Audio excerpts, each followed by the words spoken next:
back on the turf at the KCOM Craven Park. There you go. Okay, final game of the weekend then saw Withers make very short work of Fev Rovers, as you might expect. 58 points to 10 in favour of the Vikings. 4,373 got to watch that one, refereed by Gareth Hewer, who would have been disappointed not to be refereeing the Catalan game.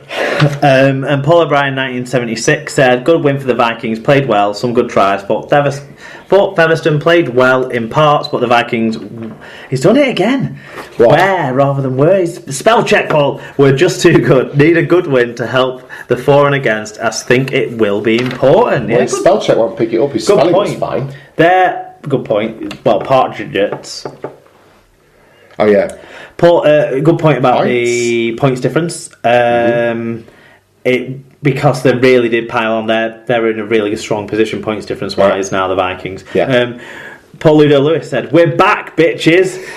We can only apologise for Castleford for overshadowing your weekend with our masterclass. Weirdness. Yes, you really took them to pieces, Paul. I'll be honest, I haven't seen much of this. No, me neither. Because I figured it would be what we got, which was a bit of a procession. Fair play to Widnes. They're getting it right at the right end of the season finally, and again they'll probably, at the very least, look and test the £1 million game and probably stay up, I would have said. So what does that do to the standings then in the middle eights? Yeah, we didn't have stats on that game, sorry, Tom, but Rhys Ambry scored a hat-trick. Oh, we can't not mention your favourite ever. Charlie Runciman was in for a few tries as well, and Chris Bridge played well as well. A couple of tries for him. No, a hat-trick for him, sorry. So, flying in the tries from the back division there. There you go. Okay. Marsh scored, Mellor scored, and so covering it from the back division there. Loads of people, multiple try scorers. Standings. Warrington and Hull KR lead the way on 3 wins from 3. Widnes have done their points difference no harm, as we just mentioned, in 3rd. Lear in 4th. Catalan 5th with one win from 3. Then London and Featherstone have a point each ahead of bottom place Halifax. There you go. Okay, so what does all that mean in terms of predictions and Super Brew for the week? Well, you pulled it out, didn't you? That Catalan one helped you to a 7 out of 8 win to my 6. Cumulatively, that extends your lead to 125 to my 118. In the Super Brew, Ollie Smith stays top. He extended his lead slightly this weekend, so well done to him. Mark Wilco gets the yellow cap. Congratulations, Mark. Consolation for an evening on the evening spent at Polytrack Services. Dream Team, Stephen Bowie stays in command at the top. There was pipped to score of the week again by Sarah Morgans with an impressive 7.57 from the mid-table. She's timed to run a little bit late, unfortunately. Maybe like the Huddersfield Giants. There you are, possibly so. Okay, that is Super League and the middle eight well and truly covered. Let's take a look now at some results from elsewhere in the world of rugby league.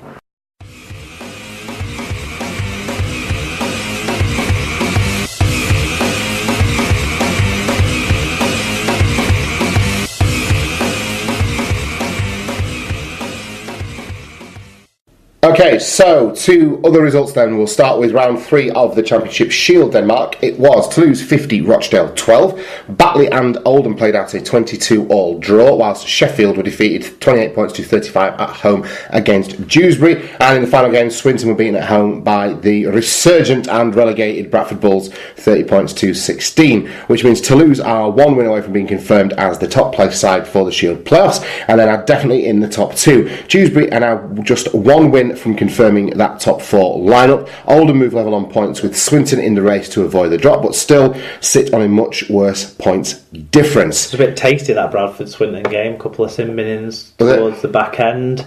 Both sides kind of firing up a little bit. But good to see. Good to hear about a bit of passion. League 1 round of the Super 8 round 4. Toronto were 50 points to 0 winners over Newcastle. Barrow were 26 points to 19 winners over the York City Knights. Whitehaven got a 36 points to 4 victory over the Keighley Cougars. And it was Workington 22, Doncaster 21. Close run affair in Cumbria. Disappointing one for Donny, that. It will be massively so. Brought them back to the rest below. That does. Well, that win for Workington keeps their promotion playoff hopes alive with just 3 rounds remaining. The standings are Toronto on 35, Barrow on 33, Whitehaven have 31, and then some way back York are on 24, followed by Doncaster on 22, Keighley on 20, Workington Town on 19, and Newcastle Thunder on 18. Everyone else is still alive everyone is still alive in that case going into the final 3 games. League 1 Shield Shield round 4 saw Hunslet defeat the Gloucestershire All Golds by 32 points to 18. Haremull were beaten at home 38 points to 18 by North Wales. It was Oxford 22, South Wales 22, Mark. Yeah, Ollie Smith got in touch from this one. He said numerous handling errors and fights stopped a free-flowing game from emerging.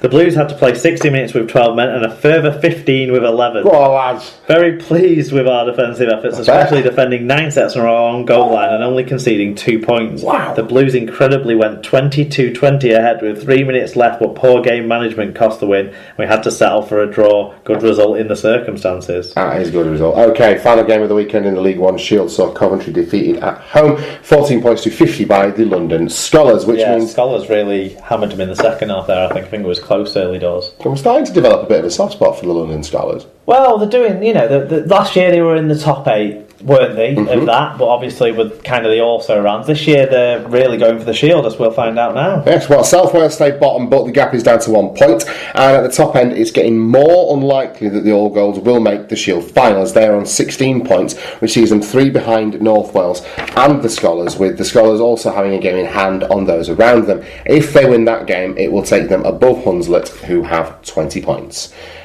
Round 24 of the NRL, Mark, saw a full complement of fixtures where the Parramatta Eels defeated the Gold Coast Titans by 30 points to 6.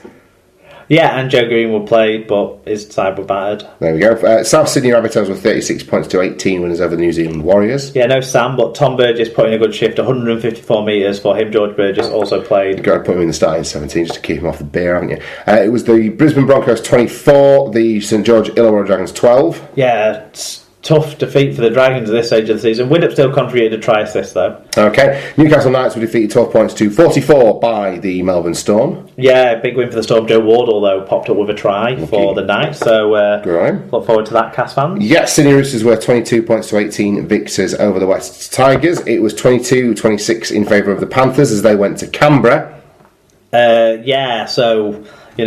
The Raiders lost out narrowly. Josh Hodgson, though, played well, 43 tackles, no missed tackles. Whitehead again at loose forward, 101 metres, 48 tackles. There you go, hard working there. It was the final game of the weekend, so the Bulldogs beat the Sea Eagles by 30 points to 16. Yeah, James Graham was one of the standouts, 131 metres for him. Looks like he's off to the Dragons to be confirmed soon. There you go, see how we do. So what does that do to things in terms of the standings in the NRL, Mark? Well, with only 2 rounds left, things are starting to take shape in the ladder. Storm have secured their second consecutive minor premiership, topping the table on 40 points, 6 ahead of the Broncos and the Roosters, who are on 34. With the Sharks and Eels both on 32, meaning the top 4 second chance final spots are still up for grabs.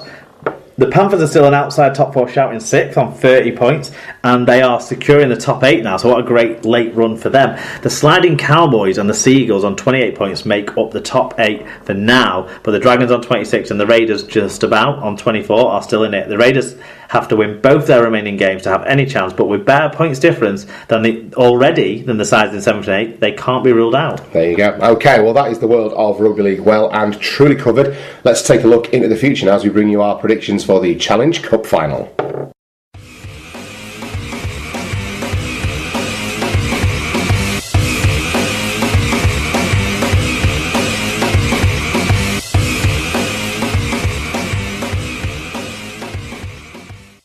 Right then, Mark, only really one game to talk about this week because it's the Challenge Cup final. You might well huff and puff because there's not a tremendous amount. Despite the results this week, there isn't a right lot between these two sides, is there? There's nothing between the sides. I mean, when they've played this year early on, I mean, there was it was very, very close. Wigan almost came back into the game at the DW. If there'd been 5 minutes more on the clock, Wigan would have won that one earlier in the season. And Wigan did this very similar, came back in a very high-scoring game at the KCOM, and it was only goal kicking that separated the sides on that occasion. I think both teams might be in better defensive order than both of those 2 previous games. Possibly, yeah. But what they emphasise is, there's not that much between these sides. There's a few points on the ladder, like 4 points on the ladder, but really, Wigan are going into this on the up. Hull FC are going into this kind of on like the plateau. Yeah, and kind of resting players. They've been in and out, and is that the right thing to do? It certainly wasn't for the Leeds Rhinos. No, and I don't know. It's so hard for me to I'm just being led fully. I know most of the time I'm led fully with my heart anyway when I pick Wigan games, but on this one I'm fully led with my heart because I really couldn't. I could flip a coin and still not be satisfied with the outcome of that, whichever way it landed, and flip it again 100 times and still not be sure that I'm satisfied with who I'm going for. But I'm going for Wigan 21-14. I wouldn't say heart over head because I don't think Hull FC are. I think they're slight favourites. To the bookies, Wigan are slight favourites. The last time I checked the odds, so it'd be interesting to see. What more, I think your opinion is more relevant on this one, Tom. Well, I agree with the bookies. I do think you're slight favourites, based, if nothing else, because there's a fag paper between the teams in terms of the quality that they have across the park. Maybe I like Hull's pack a bit more than yours. Front row, certainly. Yeah, maybe not the second row. I'd take Hull's front row and your back row. That's what I do with the packs. But then I think in the three quarters and in the halves, it's a negligible difference between the two sides. Both sides have got teams, have got players who are capable of breaking a game in half. Albert Kelly on one side of the ball, George Williams on the other for you guys. Out wide, there's plenty of talent, whether it be the Antipodean wingers that Hull FC deploy, or whether it be guys like one of the Liams for you guys, or whoever comes in, and I don't even know who's going to play on the wing for you lot, to be honest. I almost think it doesn't matter because they've done so well. Some of these young kids. I would go with Davies and Burgess. Yeah, there you go. Okay, so it'll be Tom Davies and Burgess is having a great season as well. He's done well. Try again. Coming back in for you. Yeah. So there's very little between you. So what it comes down to for me is head versus heart. Now, given the fact that I'm a Yorkshireman, you might think that heart would say Hull FC, but as I was saying to you off there, actually the experiences I've had going and enjoying rugby league matches with you and watching Wigan in grand finals and watching Wigan and kind of nominally cheering them on, because I've never really had a dog in that fight, and enjoying those afternoons and those evenings with you and your family and as a group of mates have been tremendous. So my heart actually is sort of pulling for Wigan as well, which doesn't make for a great podcasting bit of banter. My head tells me to go for Wigan as well, because we're in the middle of a tipping competition, and why would I give those points away? I won't be surprised if this goes either way, and I think it'll be a close game. I don't see a blowout. I don't see a team getting past 20 points particularly. I think it'll be attritional early doors. I don't think anyone's going to give anything away, and then I think it'll take someone to do something to break the game. I don't think it'll come down to someone running away with it. I think we're going to need to see a moment of something special from someone to get that. That'll be how someone earns the man of the match. That'll be how the game gets won. I think that'll be the story that it takes. Any predictions on man of the match? George Williams, I think, going to take man of the match. I think that is very much on the cards. Either George Williams or Albert Kelly. Look, when we get to the bookmakers down at Wembley, those will be the people I'm putting bets on.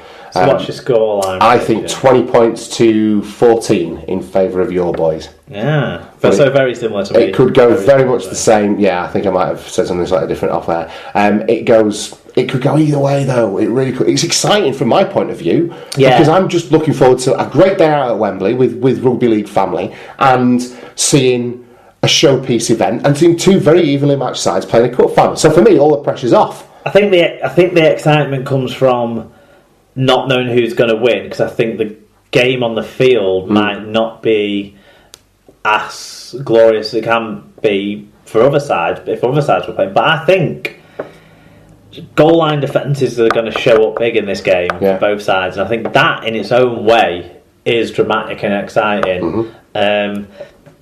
I have a sneak that the man of the match might actually come from one of the two forward packs rather than the back lines. Right.